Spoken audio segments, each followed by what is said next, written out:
O Davi do BBB, ele entra na casa, ele o tempo inteiro cita Mani como a companheira dele. Às vezes ele fala esposa e às vezes ele fala quero ganhar o prêmio para me casar. Então, isso não é o que está gravado no BBB.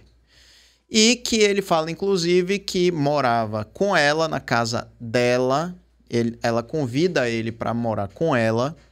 E que as roupas que ele entrou no Big Brother, inclusive as cuecas... Gente, eu tô falando isso aí entre aspas. É ele que falou isso.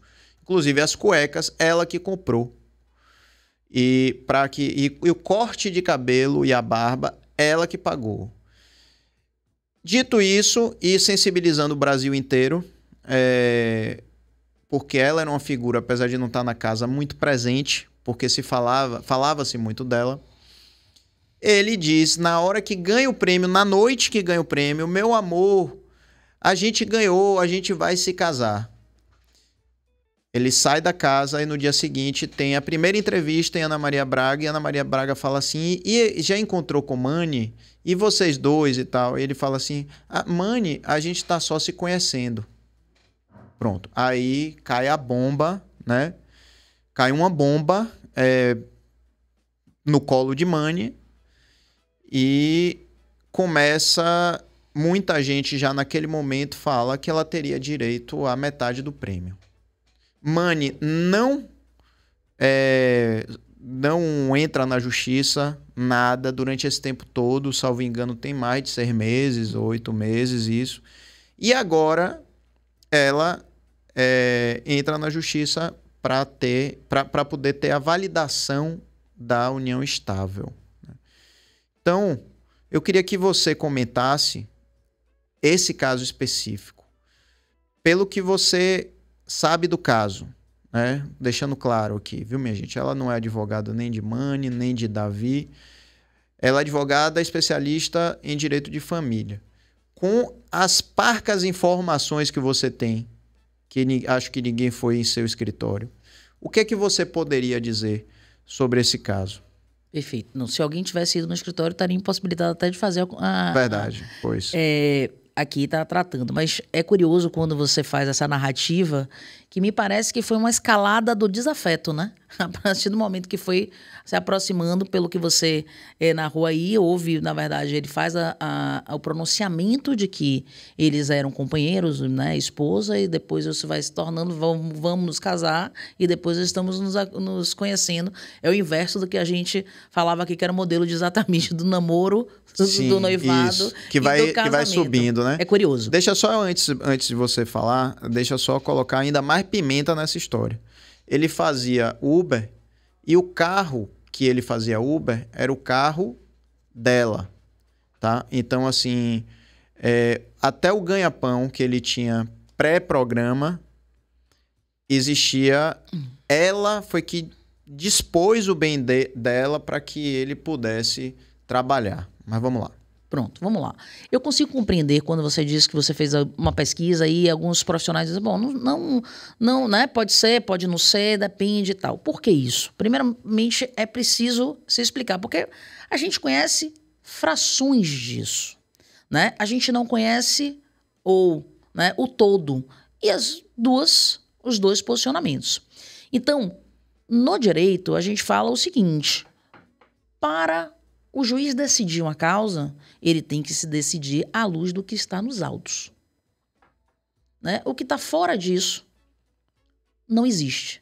Então, se o juiz assistiu o BBB, viu essa declaração, mas isso não está no processo, Pedro, isso, para o juiz, ele não pode decidir. Ele tem que decidir como está dos autos. Então, o que é que o profissional coloca, né? Dizendo, depende do que vai ser exatamente tratado naquele processo. A gente está falando aqui por hipóteses, né? E diante dessa narrativa que não é uma narrativa completa, é o que a gente conhece... De versões de cada um. Versões, né, ali que são, né, feitos, né, através da mídia. Mas eu penso que no momento em que ele declara que eles são companheiros ou que, né, são ali marido e mulher, é algo, uma prova a ser considerada. Porque aí a gente tem o que a gente tratou ali atrás, aqueles 4 conceitos que a gente tratou ali, que era publicização, que era ali a relação e o animus família. Eles se reconhecem como um casal. A sociedade reconhece eles como um casal. Então, isso é um elemento importante. Ele é o definitivo? Não. Como você colocou, a questão das cuecas, a questão do carro, namorados fazem isso, né? Então, isso por si só não vai ser um elemento definidor. E aí, aqui a gente tem que fazer uma análise mais técnica do que moral, do que subjetiva, não é o que, né? Então, quando a gente faz essa análise, me parece que existe uma prova contundente, que é exato o fato dele se autoproclamar e publicizar isso de que eles eram casados. Isso vai ser a única prova? Não. Há que ser analisado a questão como um todo. E a questão da moradia, por si só, não é a definição. Uhum. O fato do presente, não. Porque você dá um presente para os seus namorados, né? Você dá um presente para sua namorada. Os namorados se presenteiam, né? Então, isso daí não é um definidor dessa comunhão, né? Mas me parece que pode haver outros, né? Como que, por exemplo, hoje nem se fala mais, mas antigamente falava de conta conjunta, de participação, né, no pagamento dessas contas, beneficiário do plano de saúde, tudo isso elementos que, somados a isso, comprovam que aquela relação não era um simples namoro. E hoje tem, como você gosta de falar, pimenta, tem um conceito ainda mais, que é o namoro qualificado. Namoro qualificado, ou seja... se você não tá no namoro qualificado, você tem um namoro desqualificado. Que termo feio. Que loucura. Não gostei, não. Que loucura. É algo que também, para mim, eu não consigo compreendê-lo, né? Aliás, tem uma particularidade que esse termo, ele foi utilizado em um parecer de um jurista, recentemente falecido, né, durante a pandemia, que era Zeno Veloso, e ele deu um parecer em um caso rumoroso e público, então, que era o de Luísa Brunet. Luísa Brunet, na verdade, teve uma discussão, né, enfim, um processo de reconhecimento e que não foi reconhecido, e ele, nesse parecer, ele dizia, é o que parece, mas não é. Parece, eles têm conta, eles fazem isso, mas eles declararam que eles não são. E, nesse caso em específico, não foi reconhecido. Porque houve uma declaração que não era. Mas eu particularmente entendo diferente, né? E sigo, na verdade, alguns entendimentos da doutrina que pensa diferente. Independe da sua declaração. Se um declara, se a união estável é uma situação de fato, ela não é um contrato. Entendi. Ali. Se um declara, isso vai extinguir essa união? Tudo bem, mas e se os dois assinarem que não é uma união estável? Pronto, você tocou aí nesse ponto. Que é o que a gente chama hoje de contrato de namoro. Pronto. Inclusive já fizeram essa pergunta aqui. Eu tô de olho aqui, viu, Cabas? E a gente já vai passar aqui para, assim que a doutora Kátia falar sobre o contrato de namoro, aí eu quero puxar aqui as interações. Mas vamos lá. Como é aí, ó? Hoje em dia, André Custódio, grande André, hoje em dia muitos casais estão fazendo contrato de namoro. Como é isso, contrato de namoro? Pois é polêmico também. Você está trazendo algumas polêmicas aqui hoje, hein? Primeiro que eu não conheço ninguém que tenha contrato de namoro. Pois é. Como é que você quer contratar? Na minha concepção, hoje é um instrumento utilizado. Mas eu vejo, e existe muitas críticas, né? O que a gente chama de treinadores de peso, que critica exatamente essa contratualização do namoro. Qual é o objeto de um contrato de namoro? Não, na verdade seria o fato apenas excludente. É você dizer, não somos casados, não temos união estável. Atenção, hein? Somos livres, desimpedidos, por favor, não nos amarrem às questões aí de matrimoniais legais. Perfeito. Mas se o que a gente fala... E aí, qual é a intenção disso? Do contrato de namoro? Você não reconhecer uma união estável. Mas se uma união estável é uma situação fática, ela não poderá ser declarada ao contrário. A declaração da vontade, ainda que seja pelos dois, não retira a condição da união estável. Você não, porque é uma situação de fato. Você não pode declarar algo que, a não ser que você entenda que a união estável é um negócio, né? Eu quero vender, você quer comprar, a gente faz. Eu não quero vender, você não quer comprar, isso é um negócio. Eu quero lhe doar, você quer receber. Eu não quero lhe doar, você não quer receber. Isso é um negócio. Mas numa união estável, numa constituição de família, você não tem esse elemento de negócio, né? Você é uma situação fática, independente da declaração. Independente da declaração. Você não afasta essa situação fática, porque senão seria muito simples. A simples declaração de Sim. seria o bastante para não reconhecer essa união estável como família. Entendi. Entendeu? Então, ela está... É a forma como a sociedade nos vê e como nós nos tratamos. E não como declaramos. Né? Então, existe essa diferença. E aí, voltando àquela questão para o contrato de namoro, eu penso que que pode ser feito uma declaração de namoro. Você pode declarar, como você pode declarar se sou bonito, sou feio, né? Você pode fazer uma declaração. Você pode declarar. Mas a constituição de um contrato da gente dizendo que isso é apenas um namoro, que não é uma união estável, eu sei, e aqui faço todas as ressalvas, porque tem muitas pessoas absolutamente capacitadas e gabaritadas que pensam de forma contrária. Mas me parece que o contrato de namoro seria para afastar uma união estável e que não afastará. Entendi. Se existir esses 4 elementos. A simples declaração, o simples contrato, né? Então, pense você, qual é o objeto de um contrato de namoro? É o quê? Tem que dar beijo na boca. Ah, entendi. Não é isso? Não pode o quê? Ir pro carnaval sozinho. Não pode ir pro São João em Mucugê. Pois é. Como é o festival de forró de Mucugê sozinho. Tem que ter regra, porra. Não é bagunça. Você tá impedindo a liberdade de ir e vir. Não. Pera aí, Cabas. Que namoro é esse que você pode tudo, velho? Tem que ter contrato. Quem não tem contrato, agora tem que fazer. Contratar a doutora Cátia para um contrato de namoro, ó. E dizendo, você não pode ir pro baba na quinta-feira. Quinta-feira já é dia de dar uma assistência dentro de casa. Esse tipo de coisa. Eu acho justo. Se você não é nem noivo, você já está querendo estabelecer todas essas regras. Quando chegar na união estável, no casamento, então, você vai ter uma tábua, né?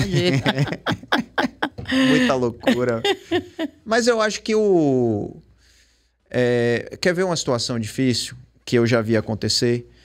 Gente que tem muita grana e e tá namorando com alguém quebrado e quer fazer esses contratos para o tempo inteiro afirmar: epa, você não tem direito ao meu dinheiro. A gente conhece casos assim, inclusive, né, midiáticos. Isso daí é efetivo? É o que a gente... Por exemplo, o cara tem muita grana. Ou a mulher. Vamos usar a mulher para não ficar uma coisa machista. A mulher tem muita grana e casa com um cara que não tem grana. E é grana de família, em que todo mundo tem medo daquilo, não, aquela pessoa vai morder ali a fortuna da família, que é isso, papapá, não é casado, e bota a pessoa para assinar um monte de coisa aí que tô abrindo mão dos meus direitos, digamos assim, que inclusive nem tem estabelecido ainda num cartório. Isso é efetivo? É o que a gente estava falando do contrato de namoro. No meu entendimento, ainda que você faça um contrato, né, desse namoro, se a pessoa conseguir fazer a comprovação que esse namoro evoluiu, certo, cruzou essa linha tênue, né? Como é que cruzou essa linha tênue?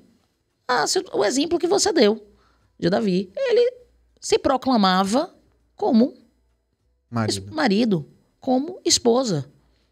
Como é que era isso na região, das pessoas que conviviam? Como é que conheciam eles? Isso é uma prova testemunhal. Ah, então, ou seja, no caso de Davi e Mani, podem chamar testemunhas, Perfeito. né? Vizinhos, familiares contam? Familiares não poderão ser testemunhas, né? Existe ali uma regra de um impedimento. Porque Legal. senão aí, tipo assim, a família é interessada, né, no caso. A parcialidade, né? Uhum. Que aí, no caso, ela tem um interesse, né? O familiar tem uma ordem ali dizendo quem são os impedidos, quem são os suspeitos, que não podem até ir e declarar. São os declarantes, mas não tem uma força de uma prova testemunhal. Então, quando a gente fala desse processo, que me parece, pelo que você está me dizendo aí, está muito no começo, isso tudo vai acontecer ao longo desse processo, né?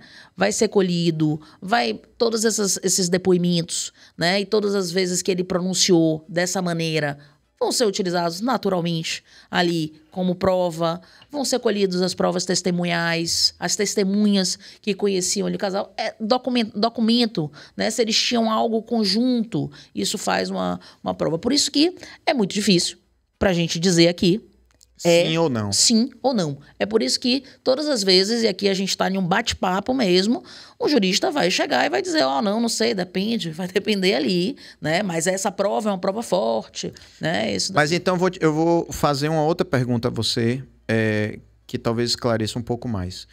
Se você tivesse, num mundo da fantasia aqui, tá? Vamos fantasiar uma coisa. A possibilidade de escolher um lado para ser advogada, você escolheria você acha que há provas mais robustas para defender o lado de Mani ou para defender o lado de Davi? Bom, aí, na verdade, não vou colocar qual lado que eu escolheria, né? Eu acho que há um grande desafio, e eu gosto de desafios, é um grande desafio exatamente fazer o reconhecimento.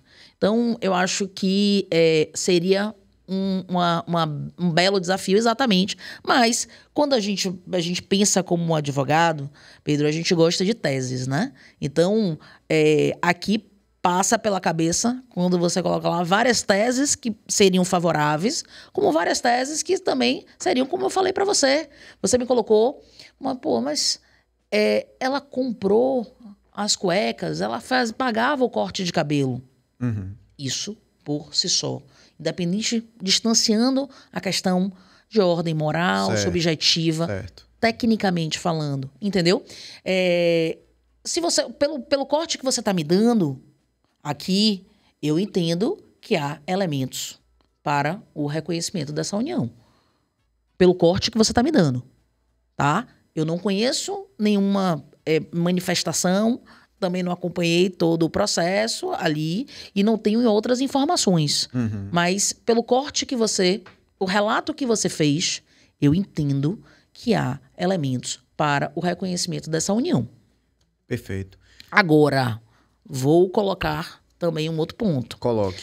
A questão do reconhecimento da união, ela tem uma outra questão, que é além do reconhecimento de que esse relacionamento era uma família, né? Você tem também que fazer o período, ou seja, qual é o prazo que essa relação perdurou. Porque no casamento, ela está muito bem definido.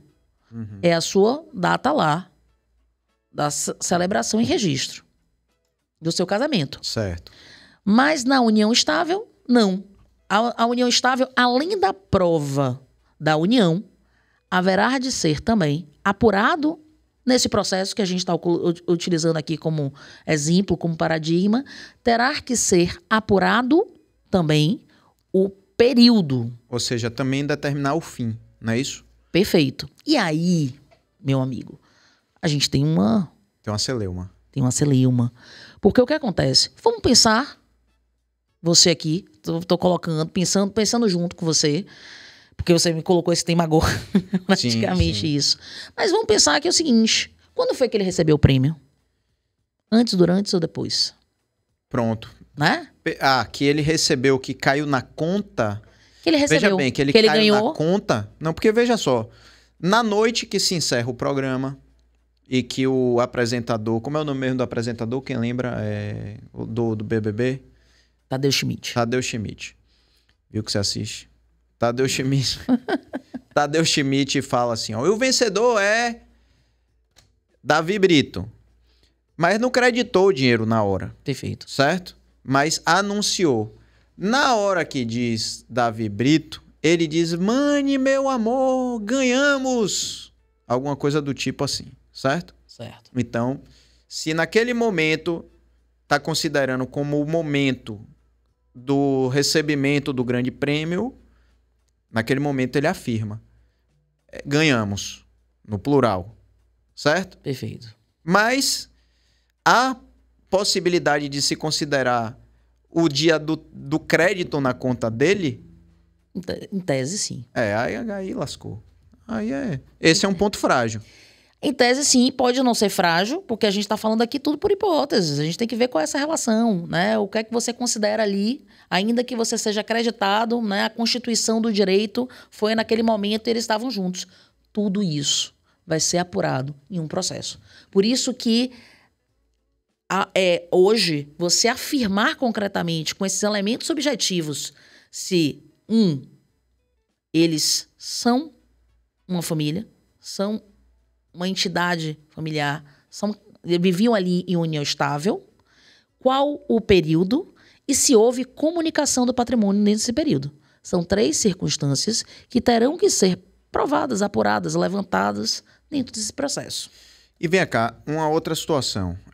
Ele ganhou 3 milhões de reais aproximadamente e mais 2 carros que vamos supor que, supondo, que valem 500 mil reais.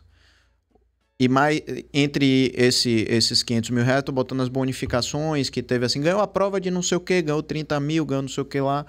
Então, 3 milhões do prêmio, mais 500 mil, vamos dizer que seja tudo que ele ganhou com o Big Brother. E vamos supor que nesse momento agora ele tenha perdido dinheiro, tenha, né, gasto muito dinheiro e tenha sobrado só 1 milhão. Vamos supor. Nesse caso hipotético, ela ganhando o processo, ela teria que receber 1.750.000, que seria referente à metade de 3 milhões e 500, que seria o prêmio inicial, ou ela deveria receber apenas metade do que sobrou do dinheiro. Pronto. Ela teria, hipoteticamente falando, se a gente considera que eles viviam uma união estável, que eles não fizeram nenhum contrato elegendo um regime excludente, como o da separação total. Porque na união estável você também pode eleger. E aí, diferentemente do casamento, que é um pacto, ali você pode fazer por contrato e a lei diz, não estipula que esse contrato, como no casamento, tem que ser público, por escritura. Você pode fazer isso no instrumento particular. Se eles têm uma união estável, se eles não elegeram, foi reconhecido, esse prêmio veio como um advento inesperado durante esse reconhecimento dessa união. Ela pode pleitear, já que não tem aquele bem, ou seja, depois ele gastou, enquanto o período que ele estava desenvolvendo esse processo, ela pode pleitear uma indenização do que a gente chama da meação da parte dela. Então, ela vai dizer o seguinte, ó, meu direito é X e ele vai ter que me indenizar se ele não tiver. Se tiver o patrimônio 2X, vai ser dividido X para um, X para outro. Se ele não tiver mais, ela vai ter o direito de ser indenizada por ele. Se ela não tem, vamos dizer o seguinte, eles constituíram esses copos, essas canecas. Certo? Bom, no momento que reconhecido ela ganhou o processo, o que é que vai acontecer? Vai ser uma caneca para Davi, outra caneca para Mani. Vamos pensar que ele agora só tem uma caneca, depois que reconheceu. E agora? E agora? Ela vai ter o direito de dizer o seguinte, você vai ter que me dar a caneca. Que sobrou. Ou seja, há um risco dele ficar sem nada. se ela ganhar. Quer dizer... É um risco. Na verdade, o risco é se ele só tiver isso, se ele não tiver realmente um outro patrimônio. Então, enfim, direito ela vai ter. Se reconhecido for.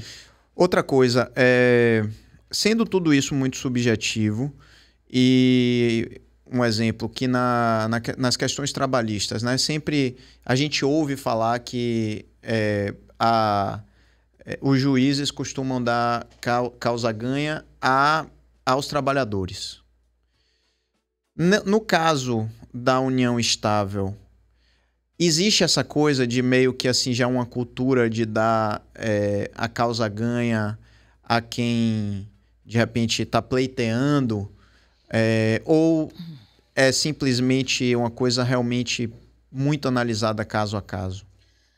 Na verdade, eu acho que toda vez que a gente faz uma afirmação genérica, ela vai ser injusta, né, em determinado ponto. Então, eu acho que nem é todo juiz que vai considerar. Tem juízes que, enfim, tem um entendimento mais consolidado ali, que vai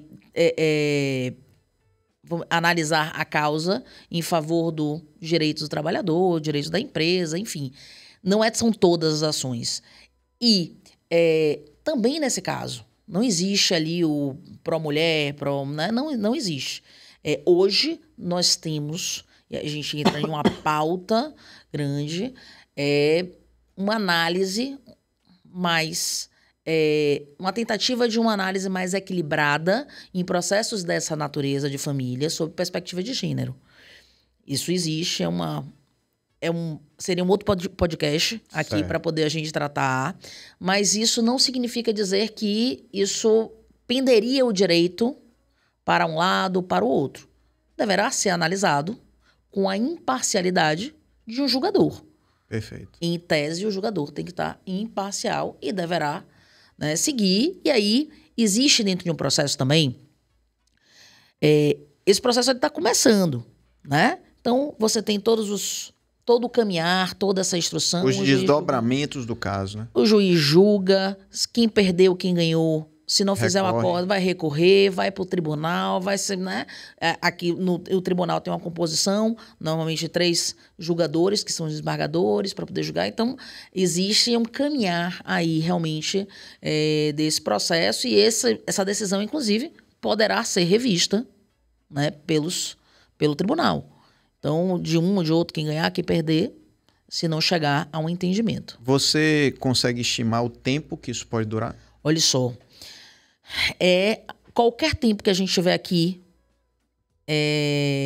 precisando é algo absolutamente real. Entendi. Porque isso depende muito qual a vara que está tramitando, se é uma vara que está...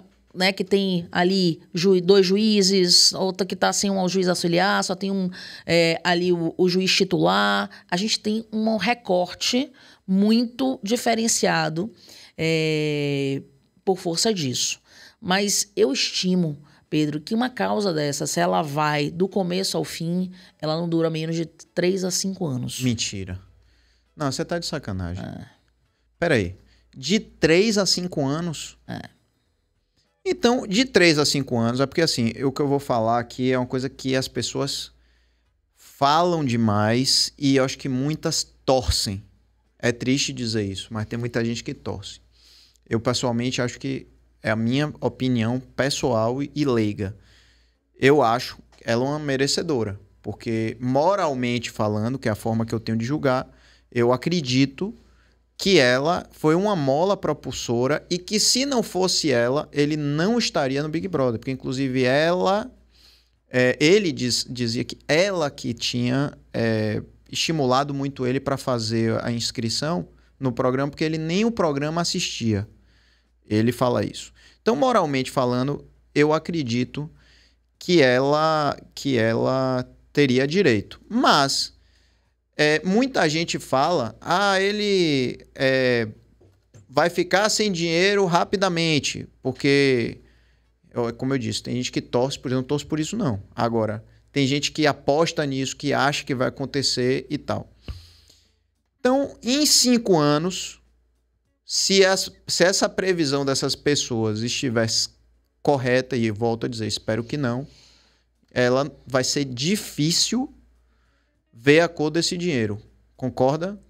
Sim, há uma possibilidade, e não é incomum, da dilapidação do patrimônio, De forma... né? E é o que a gente diz que é a vitória de Pirro. Você ganhou, mas você não levou. Meu Deus. Mas há recursos e há remédios jurídicos para se evitar isso.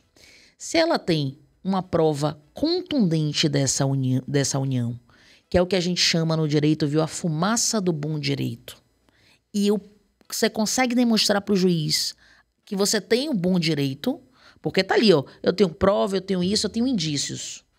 O juiz vai ter que seguir todo esse rito processual.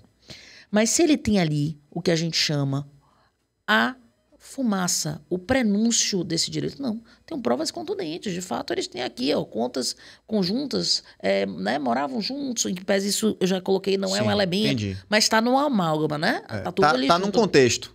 Está dentro de um contexto. Ele se pronunciava e tal, eu não ouvi ainda as testemunhas. Mas aqui, e eu mostro para o julgador que eu tenho o perigo dessa demora.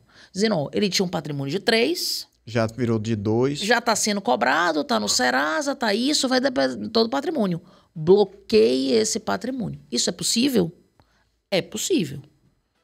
É possível. É uma ferramenta, um remédio, uma medida acautelatória para que isso não aconteça. Certo.